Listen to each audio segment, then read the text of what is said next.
part 2.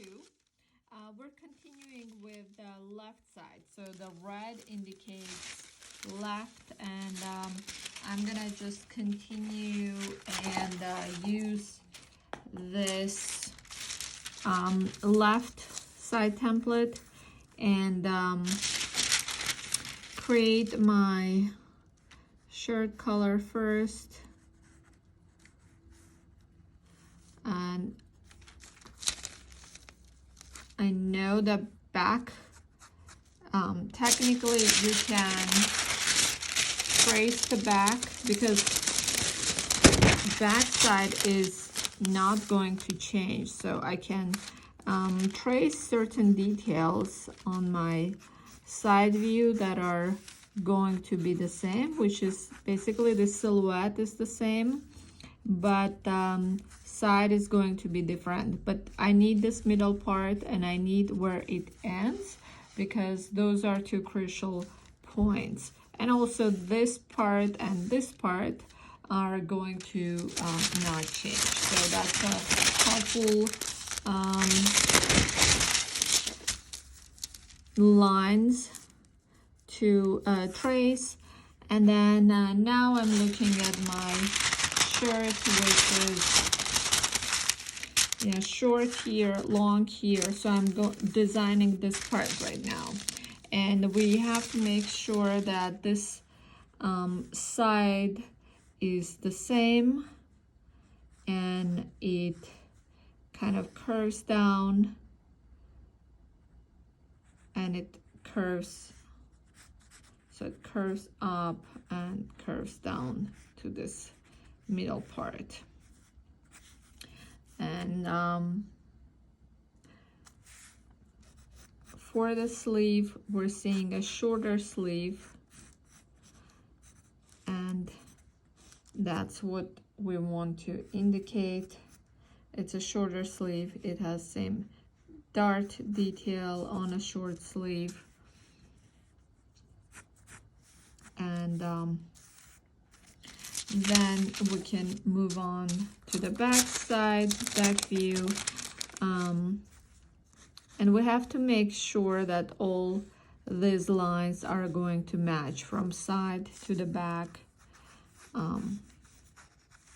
They all have to match. So as we were doing before, we can actually trace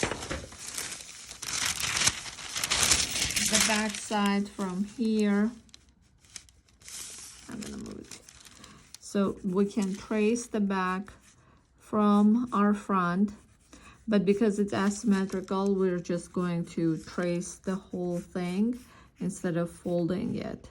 And here you can see that how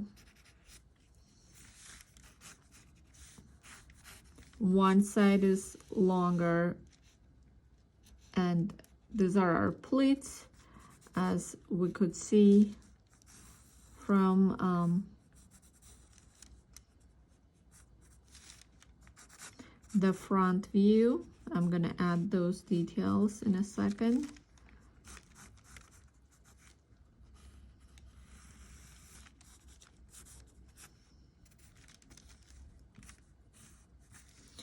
And back has a yoke, and it had few pleats in the back, which I'm gonna add right now, which makes it asymmetrical.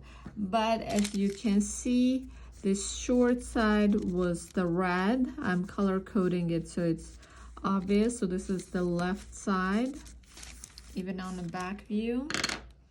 And then with blue, we indicated the right side. So you can see how this is right. So how these lines are flowing. Now, when we put all these parts, all these components together, you can see the flow. So from front to right side, Then we're moving on to the left side, which has a different length, different view, different detailing, shorter sleeve, but they all flowing, they're all following style lines. And from the back we even see a little bit of the other side, but this is clearly left side.